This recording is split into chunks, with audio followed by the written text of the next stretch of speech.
But anyway, we have Muftau Nabila Abdullahi, who joins us now in the studio. He'll be walking us through this development and why exactly we ended up here. Muftau, thank you for joining. Thanks for having me. So Ashanti Gold, there was that situation, and now the FA has delivered. What is this? It's ruling? Yeah, that's a verdict from the committee of the Ghana Football Association that says that Ashgold should be demoted to Division 2 because following their investigations, they realized that the owner of the club, Dr. Kweku Frimpong, offered to pay one Emmanuel Ni Amoa 10,000 Ghana cedis to manipulate the outcome of the match in favor of Ashanti Gold. He was looking for a certain result, which was 5-1. So just as the Inter-Allies player mentioned last year that he decided to score 2 own goals because he heard in the hotel that the game was going to end 5-1, so he scored the 2 own goals so that it will not end 5-1 for the betting outcome that they were looking for to come to pass. Indeed, but the investigations of the Ghana Football Association, that was what was supposed to happen. But the FA, who is this Emmanuel Ni Amoa? Yeah. Okay, so per the defense that was put out by the Ashanti Gold owner, Dr. Kweku Frimpong, and his CEO, Emmanuel Frimpong, who is the son of Dr. Kweku Frimpong, they said they don't know him. But the FA realized that there were a series of telephone conversations between Emmanuel Frimpong as well as Emmanuel Ni Amoa. That is the owner of the club. That's the owner of the club, yes. And then this Emmanuel Amoa person. Later, they told the GFA that they were trying to negotiate player sales. But Emmanuel Ni Amoa insisted that that was not what transpired. So the FA also relied, there's something called FIFA Radar. Right. It's a Swiss company. And this is a company you can always rely on to give you an idea whether a match is fixed or not. Okay. So when the FA contacted this company, the company revealed to the GFA that this the match between Inter-Allies and Ashanti Gold, there was betting that transpired. They claimed the match was fixed because they said prior to the game, they noticed some changes. So usually the betting trends, they're able to look at it and determine whether or not people are. So they are able to determine whether a match is fixed or not. And it was the same thing. It was the same FIFA Sports Radar that FIFA used to ban J.O. Lamthe for life for the outcome of the match between Senegal and South Africa in the 2018 World Cup qualifiers, the game that was played in South Africa. So it was the same thing the GFA relied on. And then when they did their investigations, they noticed that, yes, indeed, the match was fixed and they've decided to demote Ashanti Gold to Division 2. So what does this really mean? I mean, it brought back memories of Juventus, if you recall. Juventus in 2004, 2005, 2006. And 2 seasons also. Yeah, for them, it took them, it was in the 2004, 2005 season, but they were banned in the middle of the World Cup, which was 2006. This was around July that Juventus were officially sanctioned and taken down to the lower tier of Italian football. So what does it mean for Ashanti Gold? What is this going to do to them? Leaving the top tier, going to Division 2, what is it going to mean for them financially, in terms of players? I mean, what does this mean? Okay, so usually when some of these things come up, it's very difficult to understand the psyche of footballers because at this point, already the club is demoted. As a footballer, would you want to go back to the 2nd tier or even the 3rd tier? In Ghana, this is the 3rd tier because the 2nd tier of Ghana football is Division 1. So if you're demoted to Division 2, you're now in the 3rd tier. You're more of playing a regional football competition. How would, or why would a player like Yao Ano decide to go to Division 2 with the team and follow them till they qualify to the Premier League? So at this point, they are likely to lose key players who, and it is even much easier because a player like Yao Ano who has scored 16 goals. Asante Kotoko is a team that is rumored to be interested in the services of such a player. So it's very likely he will just make the move. It is much easier for these players to be taken away from Ashanti Gold. But I'm not sure it is going to end here because I think Ashanti Gold will fight the decision. Yeah, because and we have that statement from the GFA right behind you, so we can get into it even as we talk about Ashanti Gold, and they have the right to do that. They fight against. They have the right to do that. But the interesting thing is that Inter-Allies was the opponent in this game. What decision? What is the decision for that of Inter-Allies? Inter-Allies exactly. It's Were they also complicit in any way? Their leadership plan? I mean... So when all these things happened, I had the privilege of watching footage of the match because I was given first-hand access to all the things that transpired in Obuasi. And the players of Ashgold were actually angry that Inter scored 2 goals. All these videos were watched by the investigative team of the Ghana Football Association. Why would you win by 7 goals to 1 and be angry?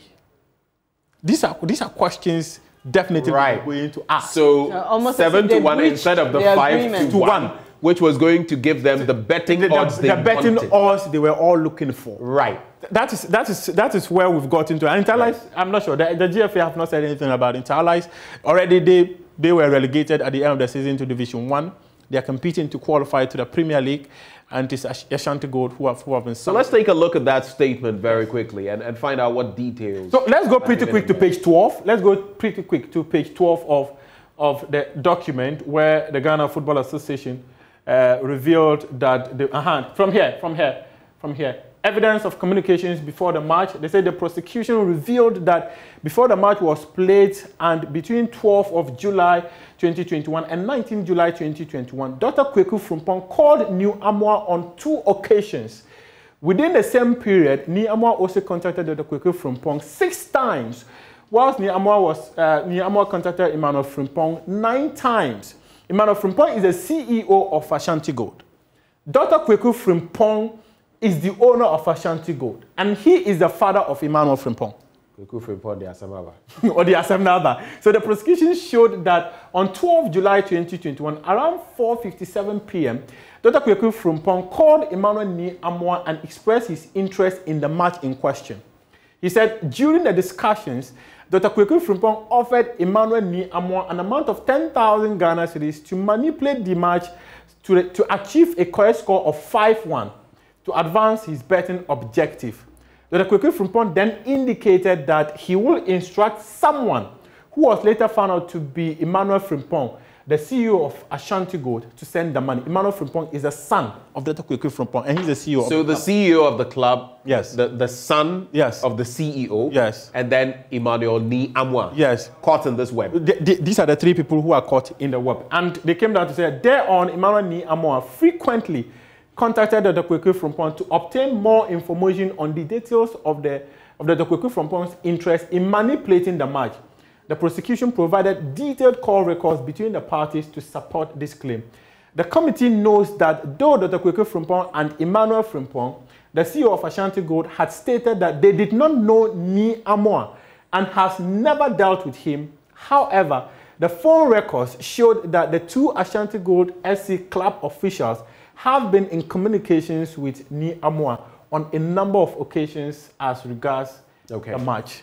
They have mobile money transactions and all those details. So evidence there as details, well. Everything. But here's where it gets interesting. So 2 quick points. One, Ashgold has a rich history in our premiership. Yes. For this to happen to them, I don't know whether they can come back, because we've seen what has happened to the likes of Gapoha and others who never made it back. Even the likes of RTU are struggling now that they are back. But what happens? Yes, the club has suffered relegation. What happens to these individuals? I think that is where... Okay, so see, Dr. Frimpong, Emmanuel Frimpong, and Emmanuel Ni Amwa. It's quite interesting. Per the regulations that governs football in Ghana, at no point has it ever been mentioned that match fixing is a criminal offense. It is only FIFA that frowns on match fixing. Because I know elsewhere in other jurisdictions... In other jurisdictions, it is stated clearly in their law books that if you fix a match, it is a crime and it is punishable by law. But in the law books of Ghana, there's nowhere in the law books of Ghana is it indicated that these 2 individuals, because they were engaged in match fixing, they should be sanctioned. They should be punished. But within the GFA's disciplinary code. Within the GFA disciplinary codes, if you manipulate the outcome of a match, you are subject to a ban of 5 years. Okay. Where that 5 years. That ban means... Where that ban means that you're not supposed to be engaged in any football-related activity for the next 5 years. So Dr. Kweku Frimpong and Emmanuel Frimpong, since the GFA disciplinary committee have found them guilty, what it means is that they're supposed to be banned from all football-related activities for the next 5 years. So that is what's likely to happen to My final bit to you, can Dr. Kweku Frimpong still own the club? He cannot own the club any longer. He can't, so he can't. must sell it. So are we He going to must have the sell it. Chelsea? That's exactly why. And even the Christian Ntechi story, he had to sell Wild All Stars because he was banned by FIFA. Okay. Since you've been banned, you have to sell the club because you cannot be engaged in any football activity. Interesting. Muftau Nabila Abdullahi, thank you for that Thanks for having update. me. It makes for interesting, Conversations, yeah. So I'm sure in subsequent bulletins we'll have the sports We'll have team more details. further digest this. But it's now time to hear from you.